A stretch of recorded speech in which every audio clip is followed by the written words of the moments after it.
Okay, good morning. So let us continue the lesson. Do you remember we talked about asymptotes last time? And then I told you that there are three kinds of asymptotes. We talked about two kinds, which was vertical and horizontal ones. Today we want to talk about the last type, which is the oblique asymptote. So the notion of asymptote is still the same. It means that the curve, the function actually gets closer and closer to this line, whatever it is, when we go to the far right or far left. Either we go to infinity or minus infinity. But asymptotic behavior the asymptote is an oblique one. So the oblique one means that it is not vertical, it is not horizontal. So I can have two classes of these lines, either this type or that type. And the same idea actually is the same. So the idea is the same. So if this is the asymptote for my function, I would expect one of these behaviors when I get close to this line. So for example, you might have the function getting close to this in this way. So you see that the distance is getting smaller and smaller when I go far to the right. But of course, I can also imagine another scenario. It might go from below and get closer to this.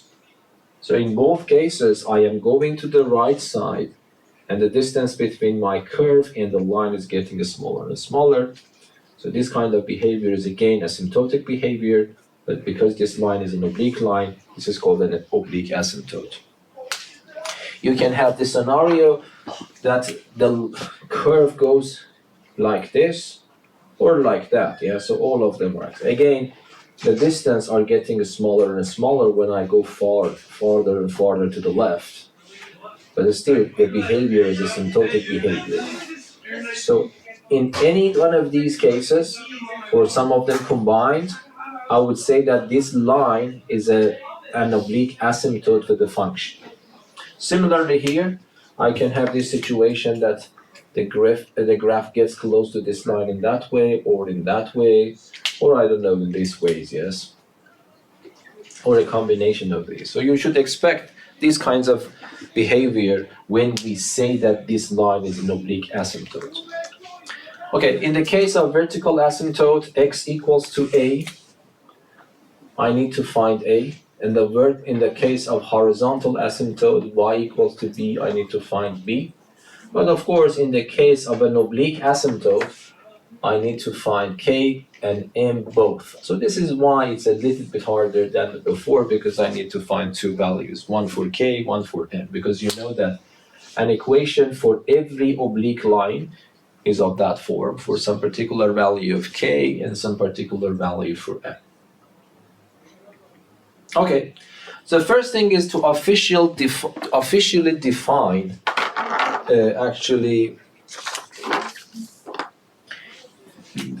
horizontal asymptote, oblique asymptote. So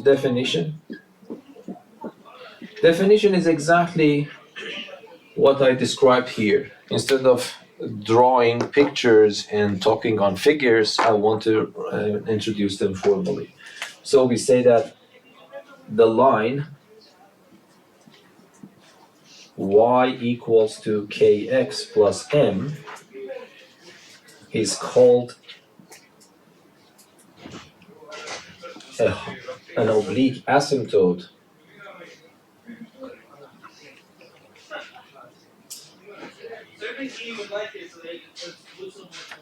of the function f of x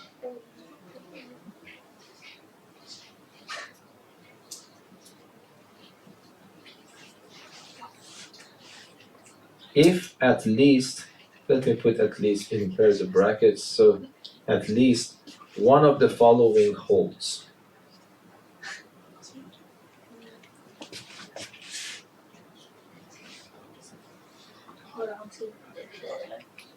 So what are those? Exactly what I described here, yes. Number one, the difference between my function and the asymptote, yes. So you know that, for example, so assume that I have this scenario that this is my asymptote and I have this function. So if I pick a point x here and go up from here to here is f of x, but from here to here, assuming that this is the equation of my line, from here to here is kx plus m, yes? So if this is my function f of x, if I choose a point x, when I go from here to the curve, that length is f of x, but because this point lies on this line, and the equation of that line is supposed to be that, this distance becomes kx plus m. And if I ask you what is this length, which I am interested in, because I want to know if this length is getting smaller, that is the difference between them, yes? So this is f of x on the one hand, minus kx plus m on the other hand. This is exactly this bolded line that you can see. This is the length of that bolded line, bold line. So what you need to do, you need to take the limit of this and demand that this limit, when x goes to plus infinity, becomes 0. I want to make this distance smaller and smaller if this line is supposed to be an oblique asymptote for that function. But that is not only the case, might be this happens on the other side of the line. So I should also consider x to minus infinity. If this one or that one or both happens, then I would say this line is an oblique asymptote.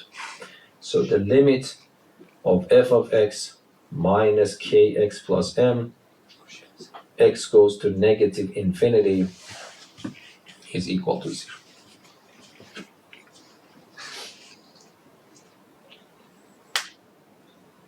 So I just want you to understand this definition is very natural if you understand the picture, yes? Okay.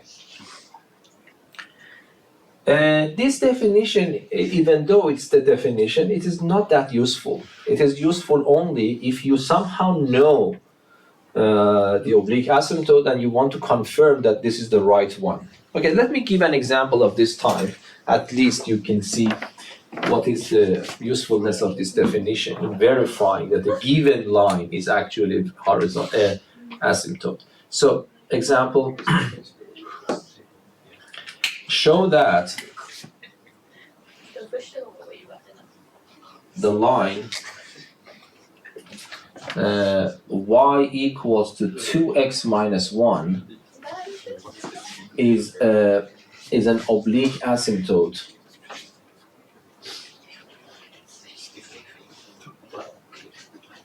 of the function f of x equals to 2x squared minus x plus 5 divided by x.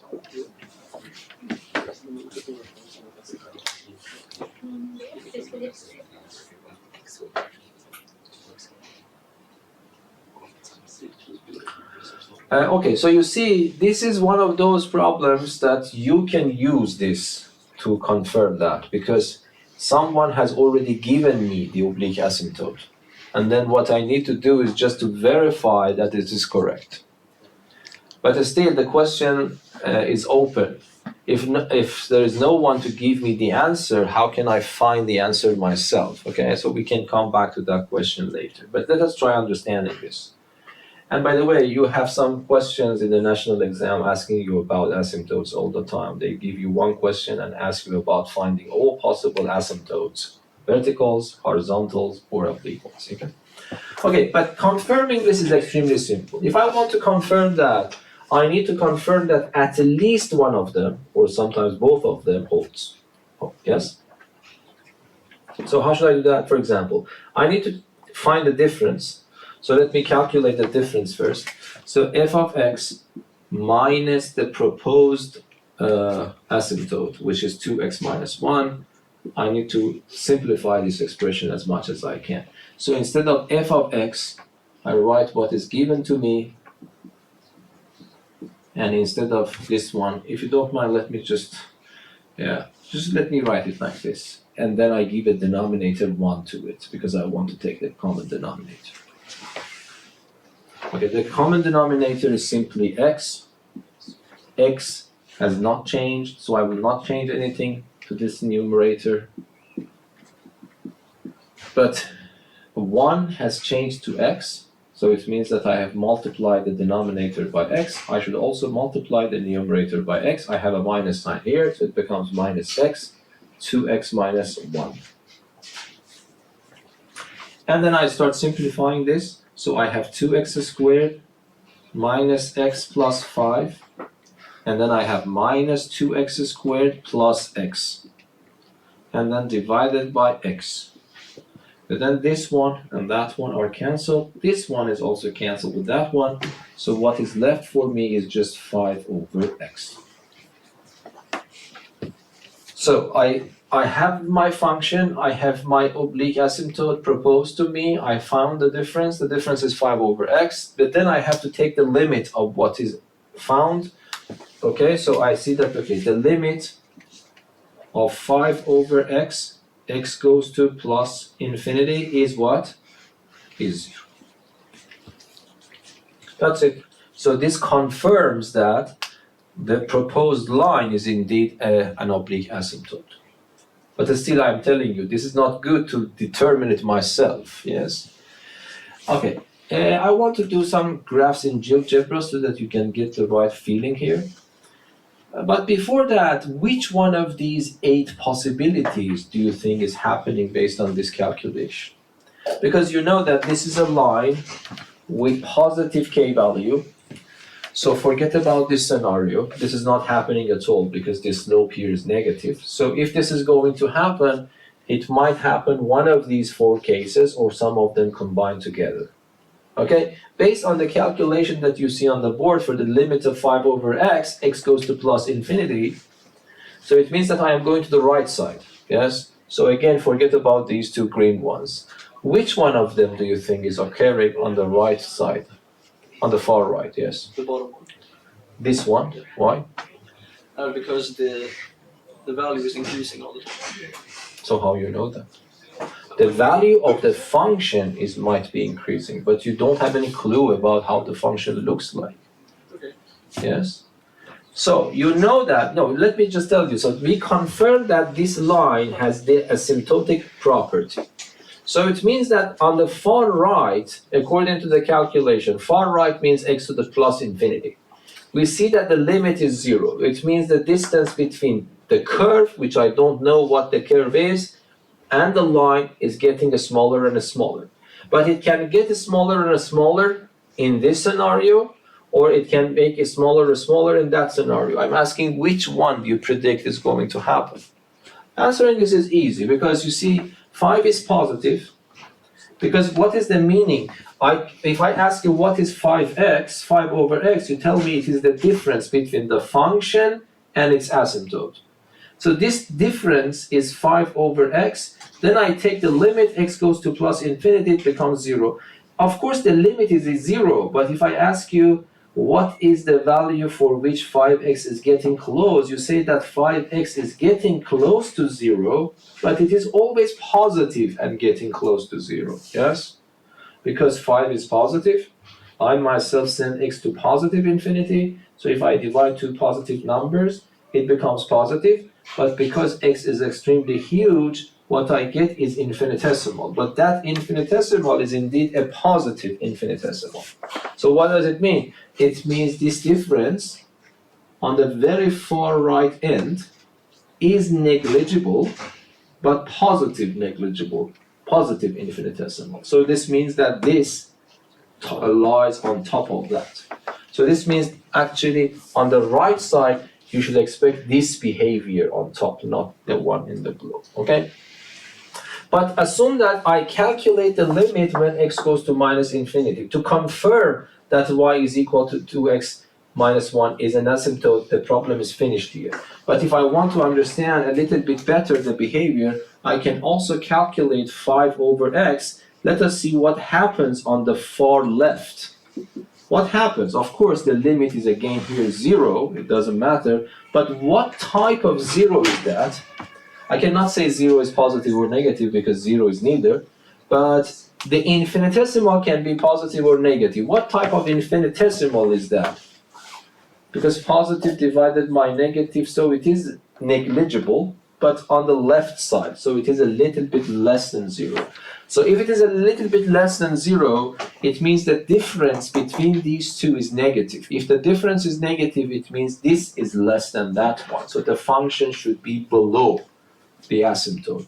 The function should be below the asymptote. It means that this is happening. So it means that on the right side, what is my prediction is that this is happening, and on the left side, this is happening. Yes? So let us check this using GeoGebra to get that feeling, okay? So we go here, and then I ask GeoGebra to plot the graph. So it is y equals to, it is 2x squared, 2x to the power of 2, and then I have minus x plus 5, and then everything divided by x. So that's your function, yes? Okay, so if I want to zoom out a little bit, so this is how the function looks like. I want you to understand, that I hope that you get the feeling of asymptotic behavior. From the previous lesson, you also see a vertical asymptote, yes? So the y-axis is actually a vertical asymptote for both branches, actually. Okay, so let me also draw the function that I gave you here. So y is equal to 2x minus 1. And when I draw that, this is what you get. And I hope that you still feel that's the same thing. So let me rescale it to make it a little bit more beautiful. So yes, here, something like that, if you can call it more beautiful anyway. So this one shows that I have this asymptotic behavior for that one, and what we predict was correct. You see, on the right side, the curve is above the asymptote, but on the left side, the curve is below the asymptote. Is that right? So this is the how you should know about the asymptotes. And I hope that you still understand, this is the previous lesson, that the y-axis itself is also an asymptote, but that's a vertical asymptote. Okay, but still the question is left open. Okay, so what can I do for determining that equation myself, not just verifying that this is correct? And that's a theorem. And I don't really know. I have already uploaded the formula sheet for you, so I don't know if these formulas are included in the formula sheet or not, but this is the recipe. If I want to find an oblique asymptote for my function, I need to find k, I need to find m. The formula for k is equal to the limit of your function divided by x when x goes to plus or minus infinity. You have to consider both. In most of the questions, I think in the book, they will give you the same answer, regardless of which side you are actually approaching. But it might happen that we have two different values. Okay, when you found k, now you need to find m. And the formula for m is the limit of your function minus k, which you found in the previous step, multiplied by x. And x goes to plus or minus infinity. So this is the formula for k, and this is the formula for m. But you have to calculate k first so that you can find m. Okay, but why? Let us try to understand why these formulas are working.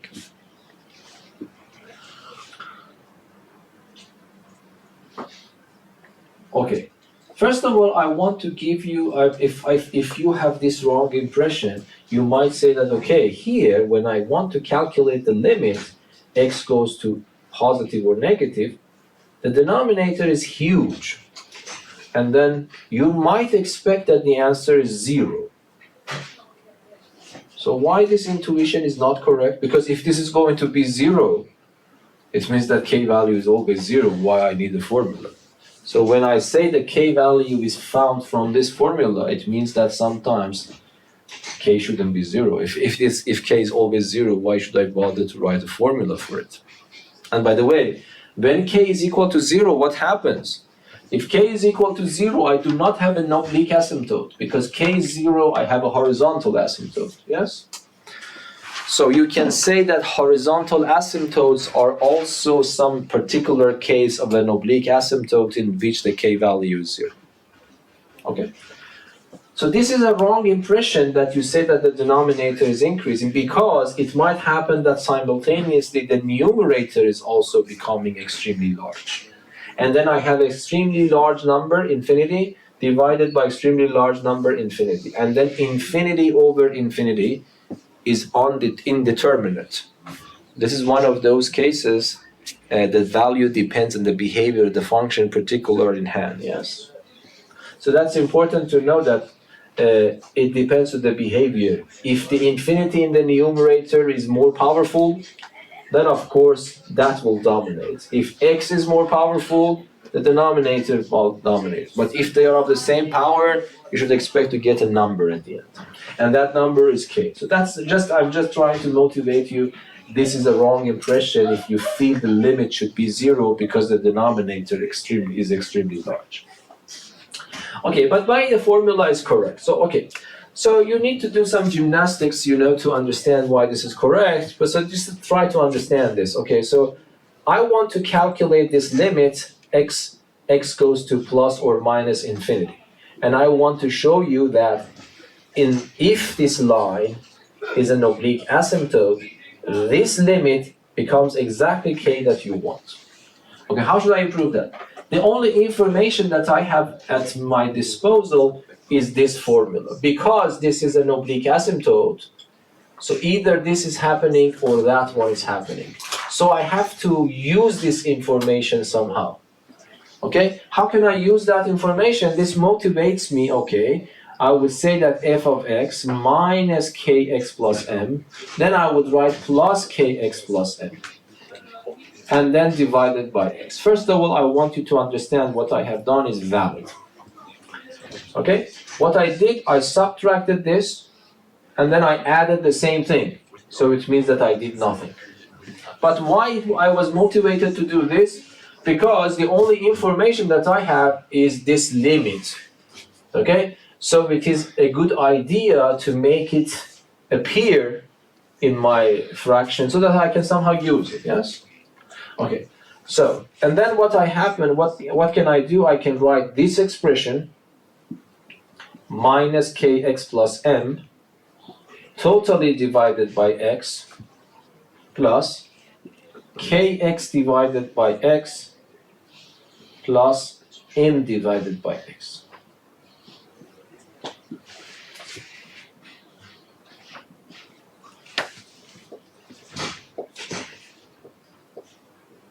Yes? But now, the limit of the first part is clear. Because even though the denominator is extremely large, but I am sure that the numerator is negligible. Why?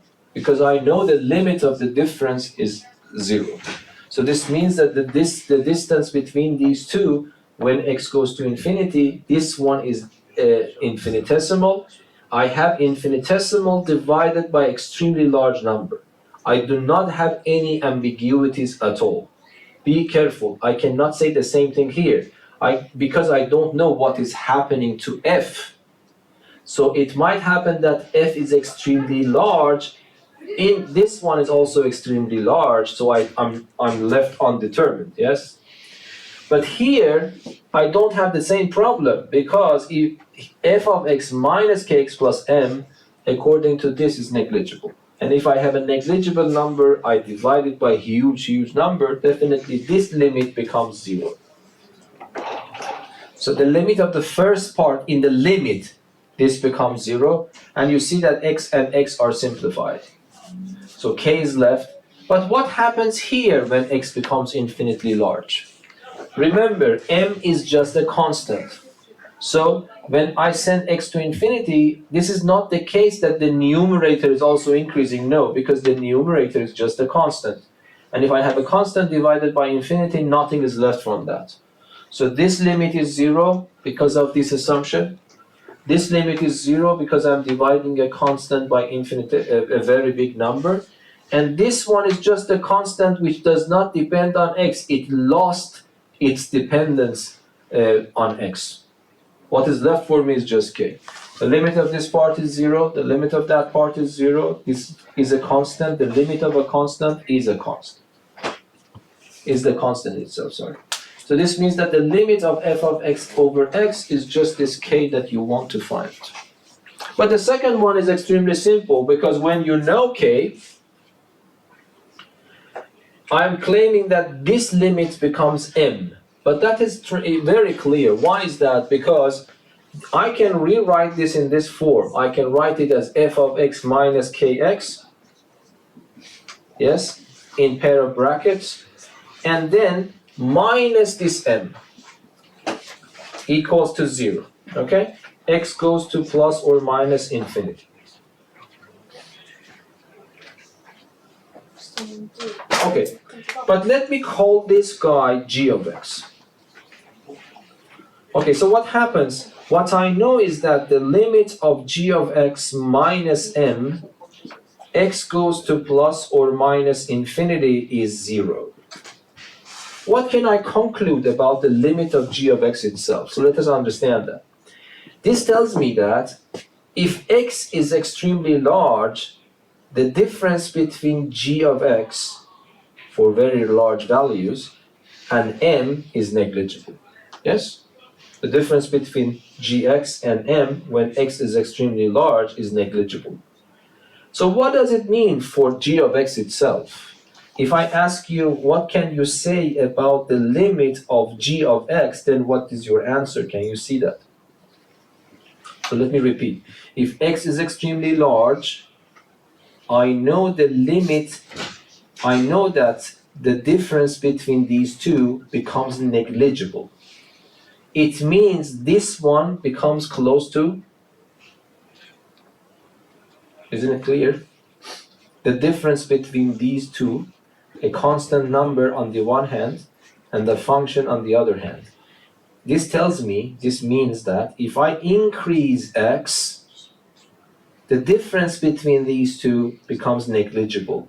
It means this value becomes close to, no, m. Yes, the difference is supposed to be close to 0. It means the value of this becomes close to m. Yes, so this becomes m. But what was g of x? G of x was the name I gave to this part. So this means that the limit of f of x minus kx when x goes to plus or minus infinity is actually m. So the formula for m is also proved. This is, by the way, a level 3 problem in the book. But I don't know if this is in the formula sheet or not. You can go to Google Classroom. I have already uploaded. You can see that. Do you really need to memorize it, or it is given there, okay? Okay, so what I want to do now, I want to use this recipe to do that problem, but I pretend that I don't know the asymptote. We know, of course, we know that the asymptote should be 2x minus 1, but let us pretend that we don't know and the function is given and then we are supposed to find it, okay? So I will solve the same problem. So I will repeat the function here. This is 2x squared minus x plus 5 over x. I want to find the asymptote. Yes, even though I know the answer, but I pretend I don't. Okay, the formula for k is simple. So this, and by the way, you have to calculate k first. Because in calculating m, you need k. So you have to calculate k first. So this is limit of f of x over x when x goes to plus or minus infinity. So this becomes the limit. Instead of f of x, I just write that. So it is 2x squared minus x plus 5 over x. And I divide it by x. Yes? X goes to plus or minus infinity. You have to consider both cases, by the way. In more advanced, in more complicated examples, might be you have two different answers. One for plus infinity, one for minus infinity. But I haven't seen them in the book. Okay, so how should I simplify that? I can give it the denominator 1 here. I multiply these two, put them in the numerator. I multiply these two, put them in the denominator. So this is very easy. The 2x squared minus x plus 5. And then this multiplied by that is just x squared. And x goes to plus or minus infinity. We learned how to calculate limits at infinity last year, but of course, simply I just use the dominance rule, yes? I would say that, okay, in the denominator I have just one single term, but between these three, which one will dominate? With the one with the highest power. So instead of all of them, I can ignore of them when it is infinity, so then I just write that one, and then you can see immediately that this limit is 2. And the k value that I needed, I found it to be 2 in confirmation, in accordance to what we know. We already knew that k value should be 2. And then after the k value is found, I have to use the formula for m and this k value that I calculated to calculate m. So let me rewrite it again. So f of x minus k times x, but k is 2, so I have to calculate limit of this combination when x goes to plus or minus infinity. So what I do, instead of f of x, again I put the same thing. So 2x squared minus x plus 5 over x, and then I have minus 2x. X goes to plus or minus infinity.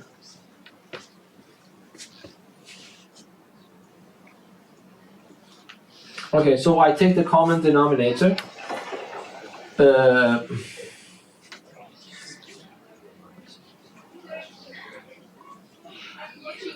Be careful, you cannot use the dominance rule here.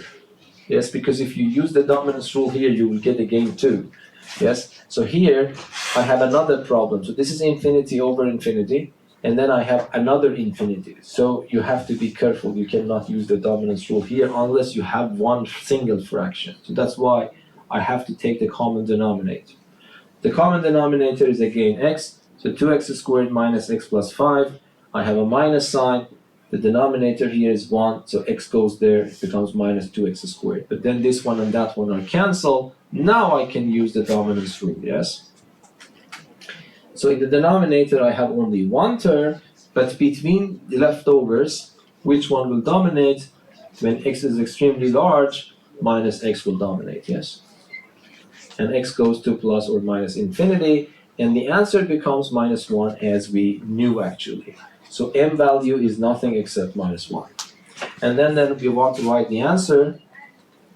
But the answer you have to provide is that k value is 2 times x, m value is minus 1.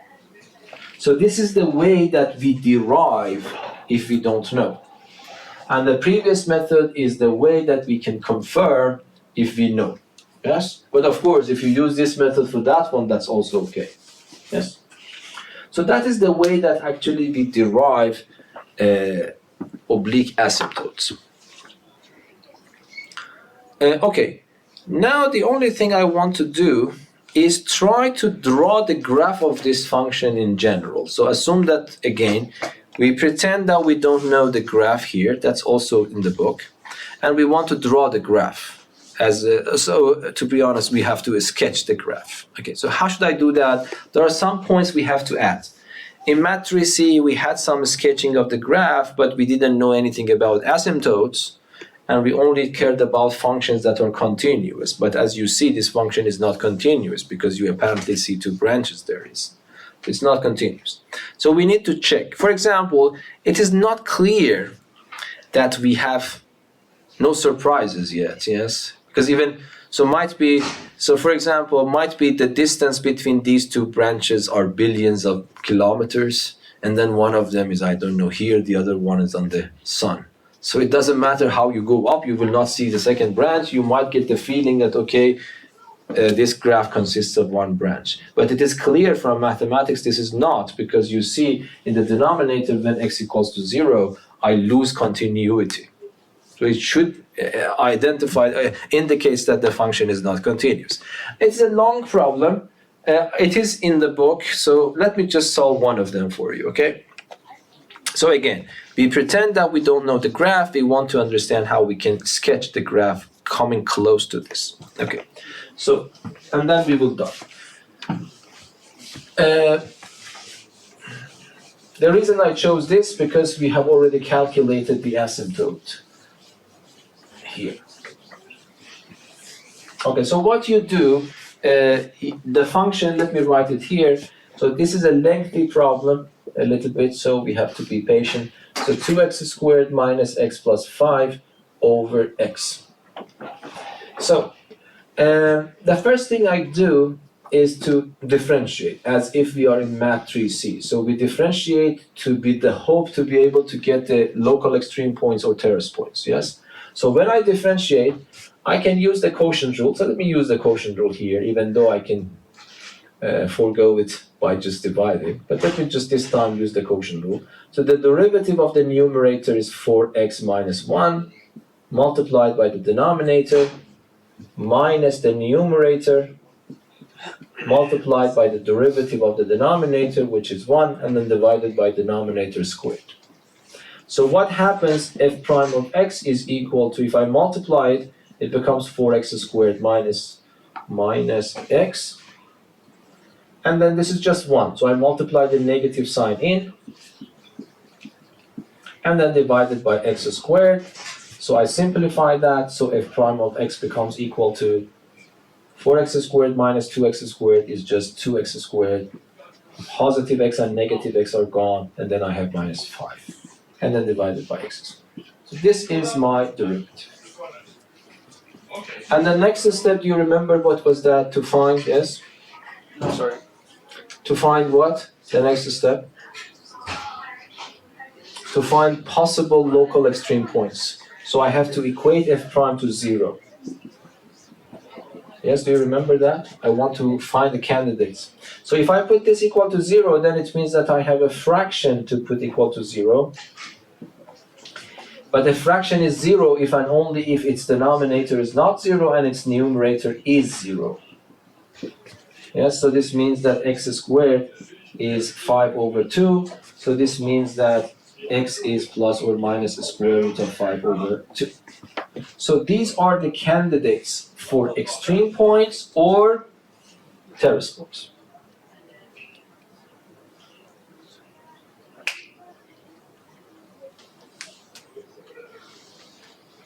Okay, before going to draw the sign table, this time you need to think about asymptotes as well.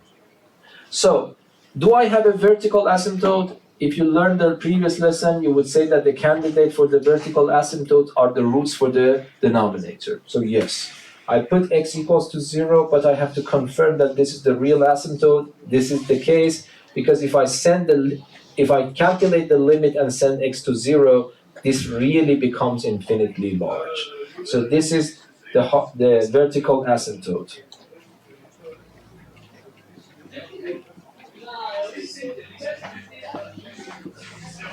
But is there any horizontal asymptote? Do you remember what is the recipe of horizontal asymptote?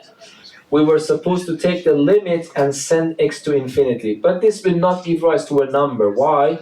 Because this one will dominate, so 2x squared, and this one will dominate. So if I simplify them, it becomes 2x. When I send x to infinity, it becomes infinity. It doesn't hurt if you write it down. So if I ask you to calculate the horizontal asymptote, you have to calculate this limit. If you get a number, y equals to that number is a horizontal asymptote. If you get infinity, it means that there are no horizontal asymptotes. So if I calculate this, so by dominance rule that I told you, it becomes 2x squared, which will dominate the numerator, and x in the denominator. So this becomes what? It becomes the limit of 2x, x goes to plus or minus infinity. It becomes accordingly plus or minus infinity. Because this is positive. If it is positive infinity, I get positive. If it is negative infinity, I get negative. But there are no horizontal asymptotes. And then you have to do all those calculations, by the way. Oops, it's unlucky. This is why I'm saying this problem is lengthy, because you see that if I haven't done that part yet, that part is also included in the solution to this problem. So you take the derivative, you equate the derivative and find the candidate points, and then you need to check all the asymptotes. Vertical one, horizontal one, and the oblique one. We have already done that, we know the answer, and then I then go to the sign table, okay? So let me just erase this board. So I go to the sign table, and then what you need to know, you need to somehow implement the information, is it working or not? Can you hear? Okay. So then the information that you found for vertical and horizontal asymptotes should be also included in the sign table, but not the oblique asymptote. So why is that? Because I have 3 rows. One row is for x, and then f prime, and then f. Okay. So the candidates you found are minus the square root of 5 over 2 and square root of 5 over 2, but you also have to include the vertical asymptote number here. The vertical asymptote in this case is x equals to 0, and it is here. Okay? At these 2 points, the derivative is 0, but what happens at 0?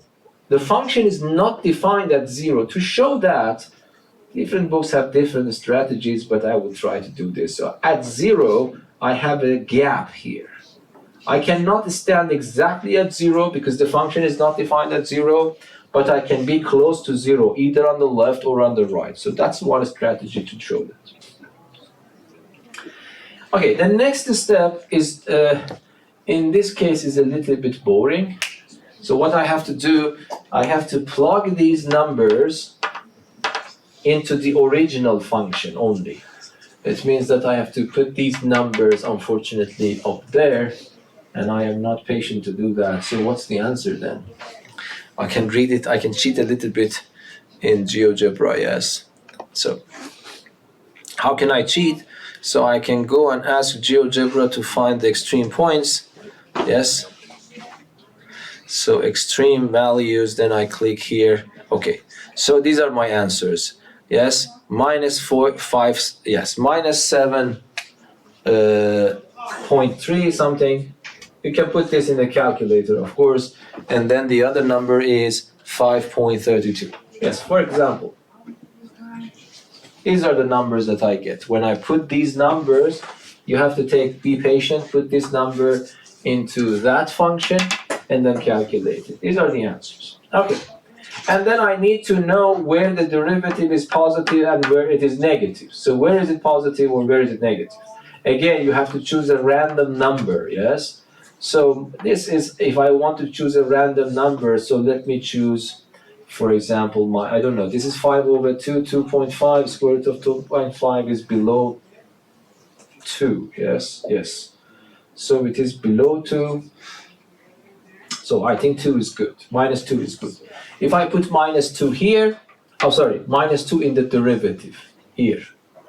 The denominator, by the way, I don't need to do that. The denominator is always positive, so I only need to take care of the numerator. And if I put that number there, it becomes positive. Yes? Yes, it is positive here. But if I choose a random number between these two, say minus 1, then this becomes negative. And if I choose a random number between these two, say 1 again, this becomes negative again. And then if I choose a random number bigger than that one, the derivative becomes positive. So this means that here the derivative is the function is increasing, the function is decreasing, the function is decreasing, the function is increasing. I also want you to implement these negative infinity and positive infinity. Why? Because now you already calculated them here. If x goes to plus or minus infinity, the answer is accordingly positive and negative infinity. So this means that f value is negative infinity here, and the f value is positive infinity. Okay, using these information, you should be able to sketch the graph. But something that I want you to know what is happening on the left side and the right side. You know this is a vertical asymptote, so the function should go to infinity. But what type of infinity? You have 2 chances here, plus or minus infinity, plus or minus infinity.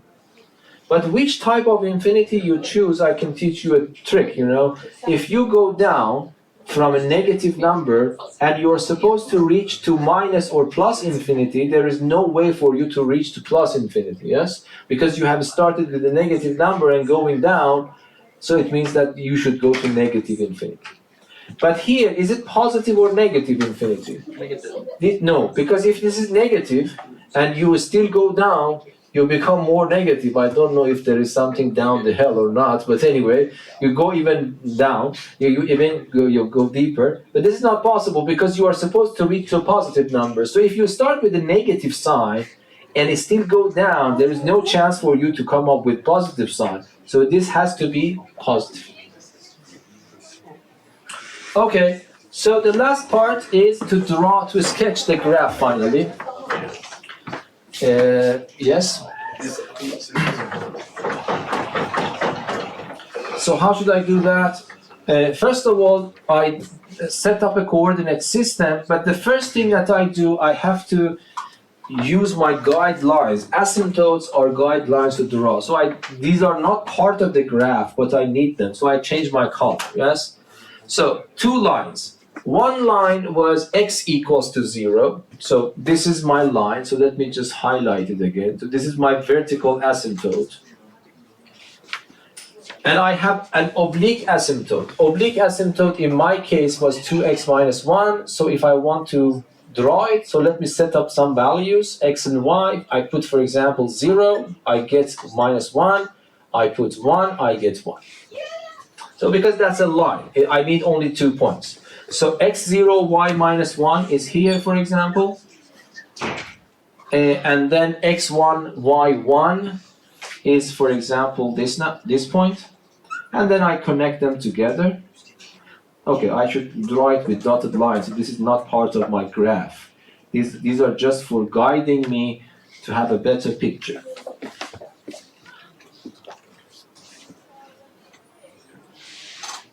So this is x equals to 0, and this is y equals to 2x minus 1. Okay, so I need to highlight the points that I need. So by the way, what type of point is that? It goes up and then goes back down. So this is a maximum point, and the other one is a minimum point.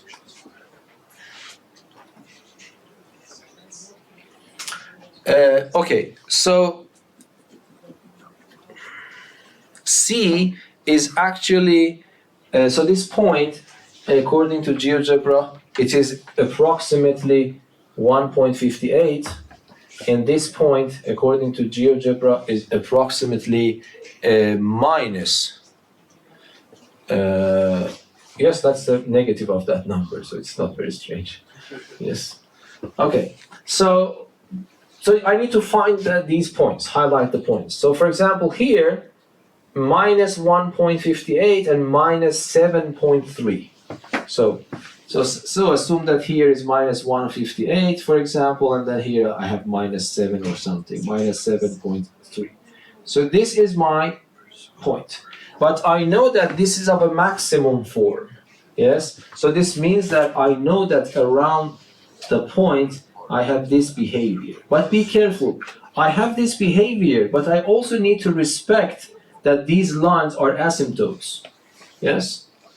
Okay, and the other point is 1.58 and 5.3. So assuming that here is 5.3, and then assuming that here I have, for example, here, then I will get that point.